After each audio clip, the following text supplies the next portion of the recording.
Sometimes the most chilling mysteries don't come from old dusty crime stories or unsolved cases hidden in the past. Sometimes they unfold in real time, with millions of people watching every update, every live stream, every police statement, hoping for a different ending. The case of Gabby Petito and Brian Laundrie became one of the most viral, most heartbreaking, and most haunting stories of the 21st century. A young couple chasing the dream of freedom, adventure, and social media fame ended up caught in a dark spiral of suspicion, violence, and tragedy. What started as a cross-country road trip full of promises turned into a nightmare no one could stop. This is not just the story of a crime, it's the story of how obsession, hidden darkness, and unanswered questions can destroy lives while the entire world watches. Tonight we take you deep into the chilling timeline of Gabby and Brian, scene by scene, unraveling the mystery that left America frozen, asking, what really happened? Gabby Petito, just 22 years old, had a free spirit, a love for art, and an adventurous heart. She wanted to live life not inside the walls of an office, but out under the sky, capturing memories, telling stories, and creating a name for herself online. She had dreams of becoming a successful travel vlogger and influencer. Her Instagram was filled with pastel skies, cozy Vanlife shots, and radiant smiles. It all seemed like the perfect fairy tale. A young woman in love, documenting her journey across America with the man she thought was her soulmate. That man was Brian Laundrie, Gabby's fiancé. On the outside, Brian was quiet, reserved, and artistic. He shared Gabby's love for nature, sketching, and living outside the boundaries of ordinary society. To many they looked like the perfect couple, two young dreamers who decided to turn a van into a home and hit the road, chasing sunsets, camping in national parks, and living the van life lifestyle that was trending on social media. But behind the carefully framed photos and edited clips, something darker was lurking. In July 2021, the couple set off on what was supposed to be the adventure of a lifetime, a cross-country trip in a converted white Ford Transit van. They planned to visit national parks, document their journey, and post cheerful videos online for the world to see. At first, everything looked magical. The smiling selfies, the laughter in front of waterfalls, the dreamy footage of star-filled skies. But as weeks went by, cracks began to show, and the picture-perfect life wasn't what it seemed. Friends and family had already noticed troubling signs. Gabby would sometimes go quiet in texts, her words clipped, her usual cheerful energy replaced with short, vague replies. There were hints of tension, arguments, and control. But because Instagram showed nothing but smiles, many assumed things were fine. That's the danger of social media. It hides the truth under filters. Then came August 12, 2021. Moab, Utah. A simple traffic stop that would later become one of the most analyzed pieces of evidence in this case. Police pulled over the van after reports of a possible domestic disturbance. Body cam footage revealed a trembling, crying Gabby, her voice cracking as she tried to explain what had happened. Brian appeared calm, almost detached, explaining it away as a fight caused by stress and traveling together for too long. The footage shocked the world when it was later released. Two young people caught in a toxic moment, one crying for help, the other smiling nervously. That body cam footage became the first real crack in the polished story. Watching Gabby's shaking hands and hearing her words, many would later argue, this was the moment authorities should have intervened, the point where something could have been prevented. But at the time, officers separated the couple for one night, sending Brian to a hotel and Gabby to the van. They thought it was enough. No one knew that this stop, recorded by cameras, would become a haunting warning sign of the tragedy that was about to unfold.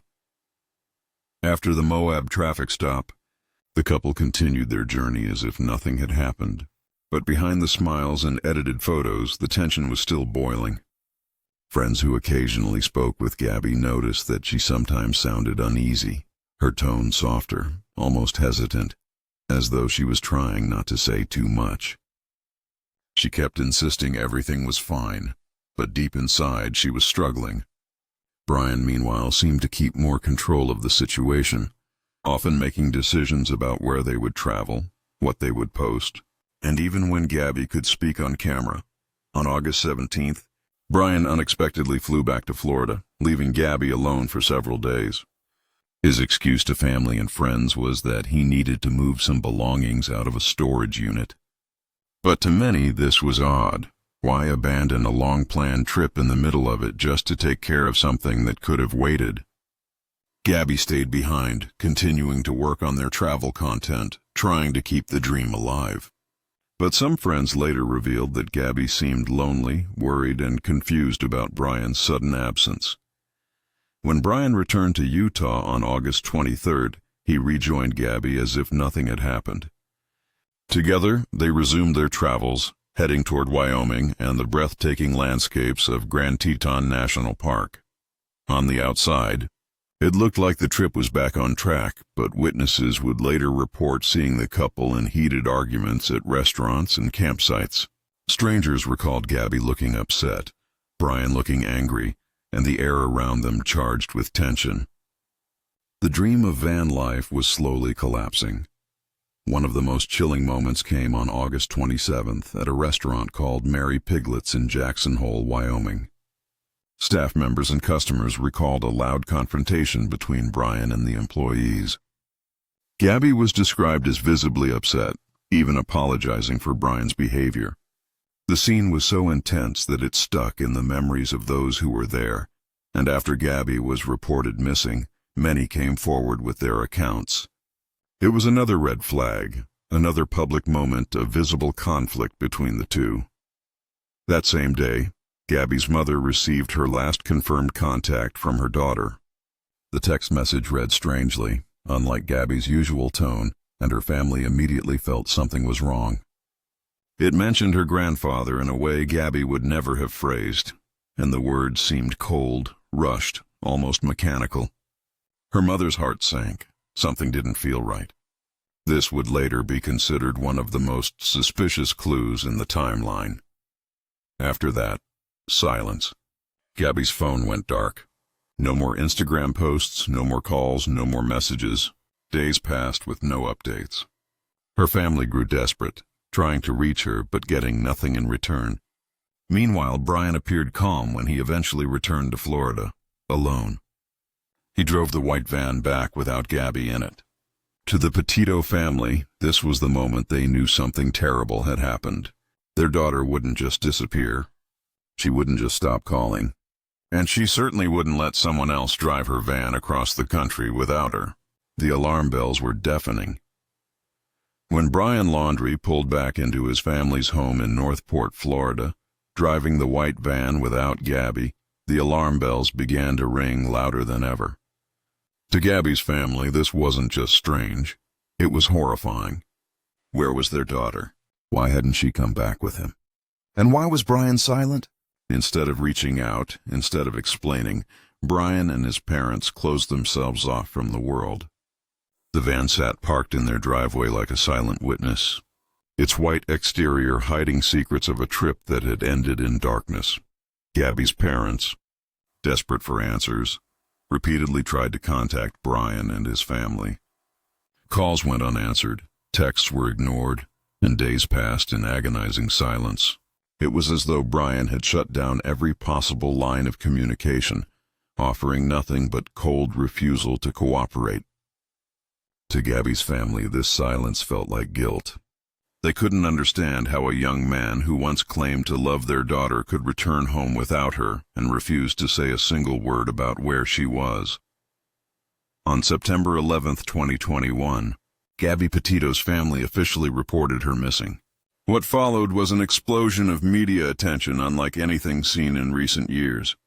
News stations covered the story nonstop.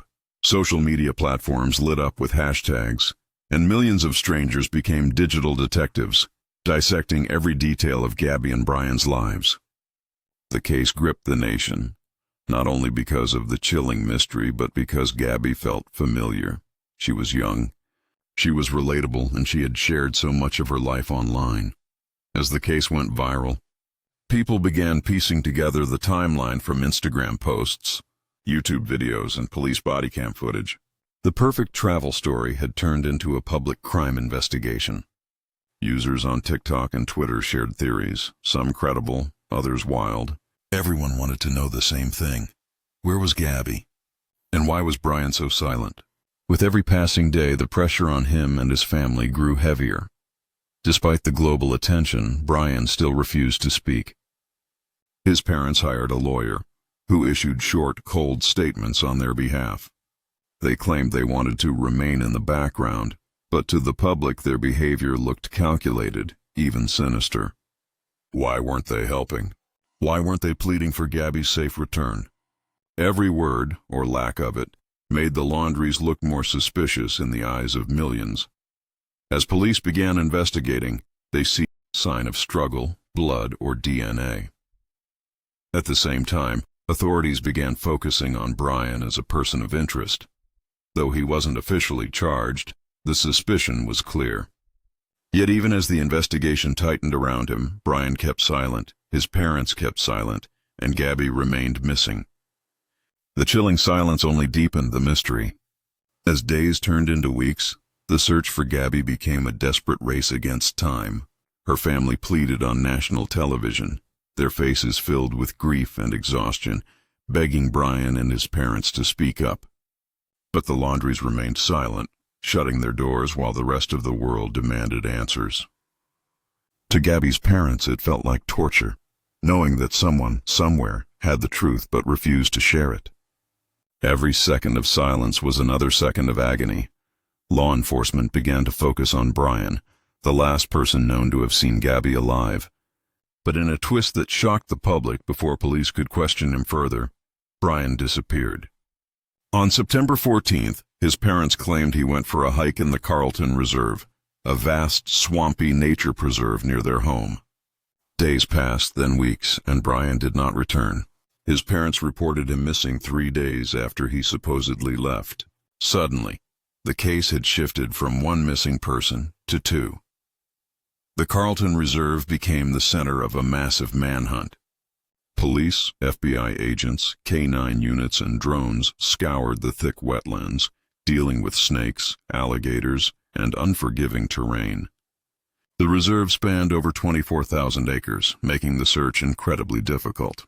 Still, the world watched in real time as law enforcement tried to track down the man who might hold the key to Gabby's fate. News helicopters hovered above, reporters camped outside the laundry house, and online sleuths followed every update like a crime thriller unfolding live. Meanwhile, the search for Gabby intensified in the West. Authorities retraced her and Brian's journey, following digital breadcrumbs, phone pings, credit card transactions, eyewitness reports. Volunteers combed through national parks, scouring trails and campsites, hoping for any clue. Social media became a powerful tool, with strangers posting tips, analyzing footage, and even identifying potential sightings. The case had become a nationwide obsession, blending true crime investigation with the relentless energy of the internet. Then came a breakthrough. On September 19, 2021, a body was discovered in a remote part of the Bridger-Teton National Forest in Wyoming. The location matched the area where Gabby's van had last been spotted. The FBI confirmed the worst. The remains were Gabby Petito. Her cause of death was later ruled as homicide by manual strangulation. The nation mourned, and her family's world collapsed. What had once been a hopeful search turned into unbearable grief. News of Gabby's death sent shockwaves across the country. Strangers who had never met her cried as though they had lost a friend. Candlelight vigils were held, murals were painted, and her name became a symbol of every young woman silenced too soon. But with grief came anger. If Gabby was gone, where was Brian? Why was he hiding? And most importantly, what really happened in those final days in the van? The answers lay buried somewhere in the silence, and the world demanded justice. The confirmation of Gabby Petito's death shifted the investigation into overdrive. Suddenly, Brian Laundrie was no longer just a person of interest. He was the most wanted man in America. His disappearance looked less like a worried fiancé running away, and more like the deliberate actions of someone hiding from justice. FBI agents released official statements, search warrants were filed, and the nation's eyes turned on the Laundrie family. Everyone wanted to know, did his parents help him escape? Were they protecting their son while Gabby's family buried their daughter? As the days dragged on, the Carlton Reserve search seemed fruitless. Officers waded through chest-deep water, dealing with dangerous wildlife, but found no trace of Brian. Each day ended with nothing but mud, mosquitoes, and frustration. The Laundries stayed mostly silent, but when questioned, they insisted they had no idea where Brian was. To the public, their answers felt cold, robotic, and rehearsed. People began gathering outside their home, shouting questions, holding up signs, and demanding justice for Gabby. Meanwhile, internet sleuths took the investigation into their own hands. Social media was flooded with maps, drone footage, satellite images, and alleged sightings. Some claimed Brian had been spotted on hiking trails. Others thought he fled the country, and conspiracy theories spread like wildfire. The case became so massive that TikTokers and YouTubers treated it like a real-time detective show, piecing together theories from scraps of evidence. But amidst the noise, law enforcement remained focused on one thing: finding Brian alive before the swamp, or time, claimed him first. The FBI also uncovered chilling details from Gabby and Brian's digital trail. Text messages and phone records revealed inconsistencies, with some messages sent from Gabby's phone after her likely death. Investigators suspected Brian had used her phone to send misleading texts, trying to cover his tracks and delay suspicion. Every detail painted a darker picture of his role in her death, showing not only violence but a cold attempt to hide it. As weeks turned into months, frustration grew. Critics began questioning the Laundrie parents more directly. Why did they wait days to report their son missing? Why weren't they cooperating fully with police? Protesters outside their house shouted, "Where's Brian?" day and night, their voices echoing the same question millions of people were asking online. Yet the Laundries stayed hidden behind drawn curtains and scripted lawyer statements, fueling suspicions that they knew far more than they admitted. Despite the chaos, one chilling truth remained: Brian was still out there. Whether hiding in the dense Florida swamps, aided by someone else, or running across the country, nobody knew. Each day he remained missing added to the mystery. Each unanswered question deepened the anger. The story had become larger than Gabby and Brian. It was about justice, about silence, about how far people will go to protect themselves, even in the face of unbearable tragedy. And somewhere, perhaps alone in the darkness, Brian Laundrie knew the whole truth. The manhunt for Brian Laundrie became one of the most intense and highly publicized searches in recent American history. Every day, headlines screamed updates: still missing, possible sightings, authorities expand search. The Carlton Reserve, with its thick brush and dangerous wildlife, was combed over and over again, but each search turned up nothing. For weeks, law enforcement trudged through waist-deep swamp water, fighting exhaustion and heat, all to chase the ghost of a young man who seemed to have vanished into thin air.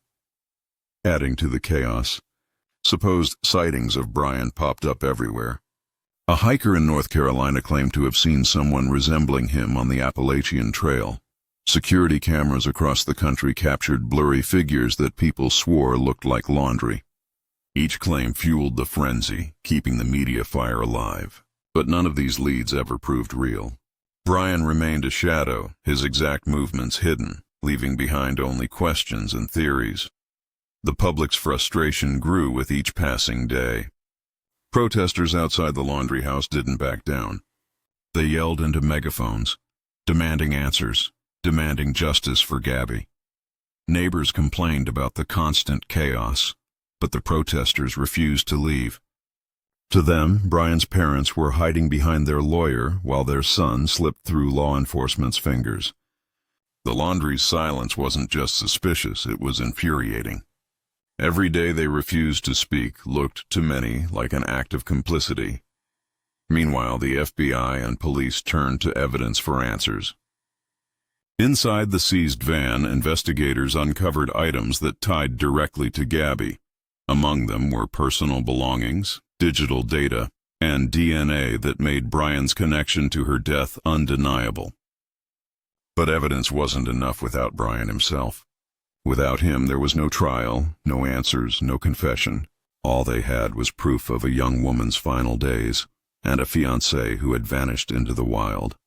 Then came October 20th, 2021, a turning point. Brian's parents, Chris and Roberta Laundrie, told investigators they wanted to join the search in the Carlton Reserve. For weeks, they had claimed they didn't know where Brian was. Yet suddenly, on that very morning, while walking with authorities, they stumbled upon belongings that appeared to be Brian's: a dry bag, a backpack, and a notebook. The discovery was chilling, almost too convenient.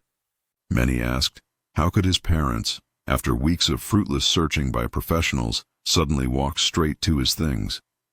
Not far from those items, skeletal remains were found. The FBI confirmed what everyone feared. They belonged to Brian Laundrie. Just like that, the manhunt ended, but the questions only multiplied. His cause of death was ruled suicide, a gunshot wound to the head. And with him, so many answers died too. The one person who could have explained Gabby's final moments, the one who could have told the truth, was now gone. The silence had become permanent. The discovery of Brian Laundrie's remains closed one chapter, but opened another filled with uncertainty, frustration, and haunting silence. His death left investigators with an unfinished puzzle, one where the key witness, the only person who truly knew what happened in those last moments with Gabby, was gone forever. For Gabby's family, it was devastating. Not only had they lost their daughter in the most brutal way, but now they would never hear Brian face justice in a courtroom. There would be no cross-examination, no trial, no confession under oath. Just silence. The FBI confirmed that alongside Brian's remains, a notebook was recovered. This small, weather-damaged object immediately became the focus of nationwide attention. What secrets did it hold? Would it reveal a confession, an apology, an explanation for Gabby's death? The public waited anxiously as forensic teams worked to preserve and analyze its contents. People imagined the notebook as the final voice of Brian Laundrie, the last chance to hear what really happened. When parts of the notebook were finally revealed, they included a disturbing confession. Brian admitted responsibility for Gabby's death, claiming it was a so-called mercy killing after she had been injured. To many, this explanation felt hollow, even manipulative, a way of painting himself as less of a monster in his final words. Investigators and Gabby's family rejected the idea of mercy. The autopsy made it clear she had been strangled, a violent act of control and rage, not compassion. The notebook confession did little to ease the pain. Instead, it deepened the questions. Why did Brian write the words he did? Was it guilt, denial, or a final attempt to control the narrative? Psychologists debated his state of mind, while the public argued online about whether the confession was genuine or carefully crafted.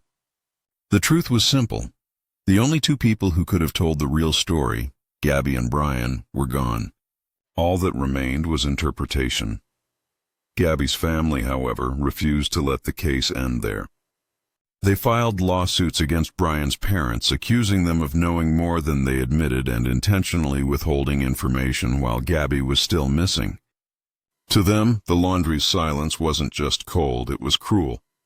They believed Brian's parents had protected him, allowing him to escape while their daughter's body lay undiscovered in the wilderness.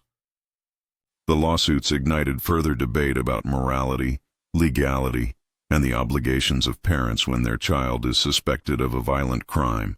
The courtroom became the new battleground for justice. While Brian could no longer face a jury, his parents could. The Petito family wanted accountability, not only for their daughter, but for every victim silenced by indifference. The Laundries, meanwhile, continued to defend themselves through lawyers, maintaining they had no duty to speak to the Petito family or the public. The legal war didn't bring Gabby back, but it kept her story alive. and ensured that silence, at least in this case, would not go unchallenged. As the legal battles unfolded, the Petito family carried the weight of public grief along with their own. They had lost a daughter, a sister, a shining light in their lives, and yet their pain was shared with millions of strangers across the world. Vigils were held in different states. Murals of Gabby appeared on city walls, and hashtags carrying her name reached across continents. She had become more than a victim. She was a symbol. Her story representing all the voices silenced by domestic violence. One of the most heartbreaking realities for Gabby's parents was that the entire nightmare had played out in front of cameras. From the body cam footage of her tears in Moab to the social media posts of their road trip, millions had watched a tragedy unravel in slow motion.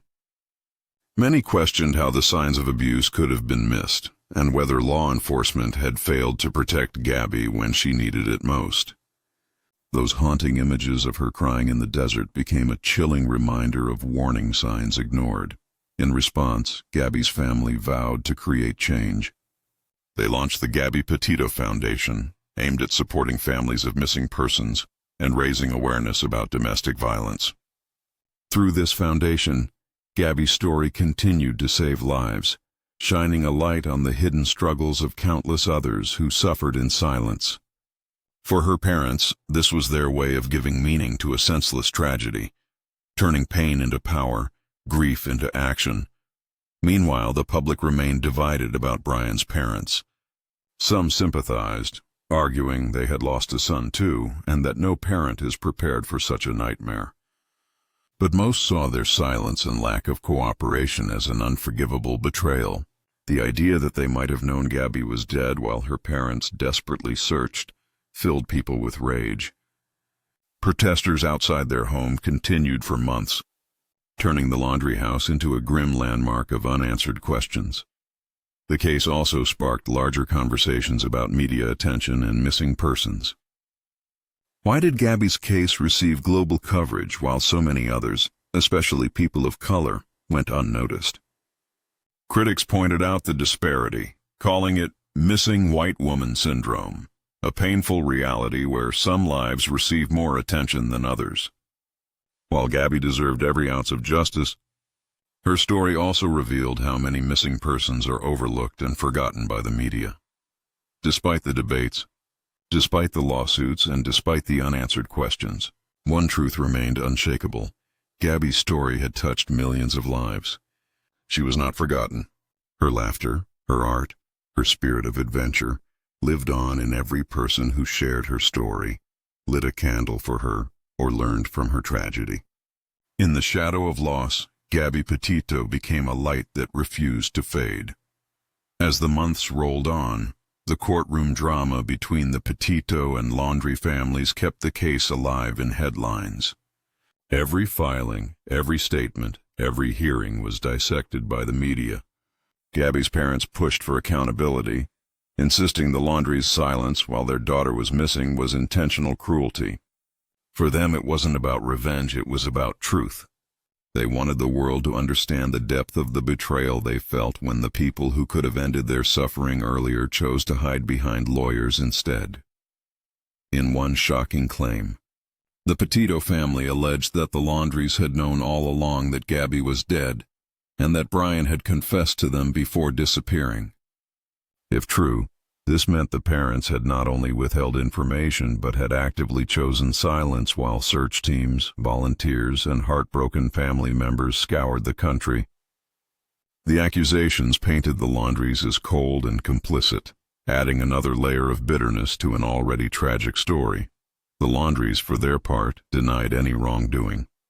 Through their attorney, they insisted they had done nothing illegal and had the right to remain silent. In their view, silence was protection, not evidence of guilt.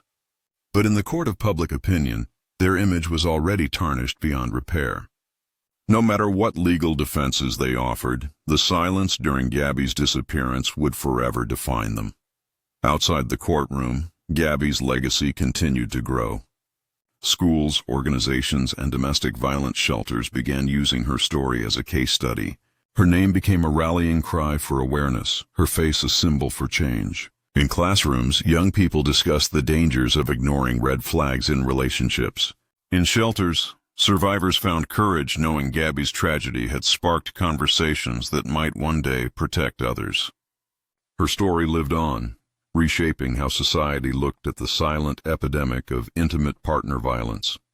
Still, the unanswered questions gnawed at the public. What exactly happened in those final hours between Gabby and Brian? What words were exchanged? Did Gabby know what was coming? Did Brian plan it, or was it a sudden burst of rage? And why, after it was all over, did he choose to run, to hide, and then to take his own life rather than face the consequences? The notebook offered pieces, but never the full truth. Some mysteries were buried with him in the swamp. For Gabby's family, those unanswered questions would forever be scars. They would never get to hear their daughter's laughter again, never get to see her live out her dreams, never get the closure of hearing the truth directly from the man responsible. All they had was the hollow ending of a confession scrawled in a notebook and a world that promised never to forget her. Justice was incomplete, the story unfinished. But maybe, in its haunting incompleteness, it became even more powerful. A warning, a lesson, and a tragedy that echoed far beyond one family. By the time Brian Laundrie's remains were discovered, the narrative of this case had already imprinted itself in history. Gabby's smiling face had been broadcast on every news station, her story discussed at every dinner table, her tragedy shared in every corner of the internet. What began as the adventure of two young lovers traveling across America had unraveled into one of the most infamous true crime cases of the decade. The story had ended in heartbreak, but the echoes of what it revealed would continue long after the headlines faded. For investigators, the case highlighted the complexity of modern crime. Social media had both documented Gabby's journey and exposed cracks in the illusion of happiness. The same Instagram posts that once looked like snapshots of joy became evidence of hidden struggles. The body cam footage of Gabby's tears became not just a viral clip, but a symbol of missed opportunities to intervene. Every piece of digital evidence, the texts, the videos, the online footprints, became part of a forensic puzzle that told the story of a love gone fatally wrong. For society, it sparked conversations about relationships, mental health, and the unseen dangers of control and manipulation. Gabby's story revealed how abuse can hide behind smiles, how a carefully curated online life can mask deep pain. It forced people to reconsider what they thought they knew about picture-perfect relationships and the warning signs often ignored until it's too late. In her silence after her death, Gabby spoke louder than ever, her story forcing millions to look closer at the realities of emotional and physical abuse. For Gabby's family, the pain never disappeared. They were left with empty chairs at the dinner table, birthdays without laughter, and holidays marked by absence. Yet in their grief they found a mission. Through the Gabby Petito Foundation, they dedicated themselves to helping others avoid the fate their daughter suffered. They wanted to ensure that no family had to go through the same silence, the same helpless waiting, the same unanswered questions. Gabby's life, though short, became a force for change. The Laundries, on the other hand, faded into the shadows of public scorn. Their silence during Gabby's disappearance would forever define them in the eyes of many. Though they claimed legal protection, their refusal to speak during the critical days of the search created a lasting perception that they had chosen protection over compassion. Whether or not the courts ever proved wrongdoing, their names remained tied to secrecy and suspicion, a reminder of the consequences of silence. And Brian Laundrie, his name became one forever attached to shame. He was no longer remembered as an artist, a traveler, or a fiancé. His identity became consumed by one act, the taking of Gabby Petito's life. His death by suicide left a vacuum of truth, a permanent absence of accountability. Yet in that silence the world found its own conclusion. The story may have ended without a trial, but the evidence, the confession, and the grief painted the picture clearly. Brian Laundrie had taken Gabby from the world, and in doing so had condemned himself. And so, the story of Gabby Petito and Brian Laundrie ends not with resolution, but with haunting silence. A young woman's dream turned into a nightmare, a family's love turned into grief, and a nation's fascination turned into a lesson carved into history. We may never know the full details of what happened in those final moments between them, but one truth remains undeniable. Gabby's story changed the world. Her face, her name, her laughter, they live on as reminders to look closer, to listen harder, to never ignore the warning signs. This case is more than tragedy. It is a call for awareness, for compassion, for justice beyond the courtroom. As we close this chapter, one question lingers in the air. How many more stories like Gabby's are out there, waiting to be heard, waiting to be saved before it's too late? Because sometimes the most terrifying mysteries are not the ones unsolved, but the ones that could have been prevented. Thank you for watching. Until next time, stay safe, stay aware,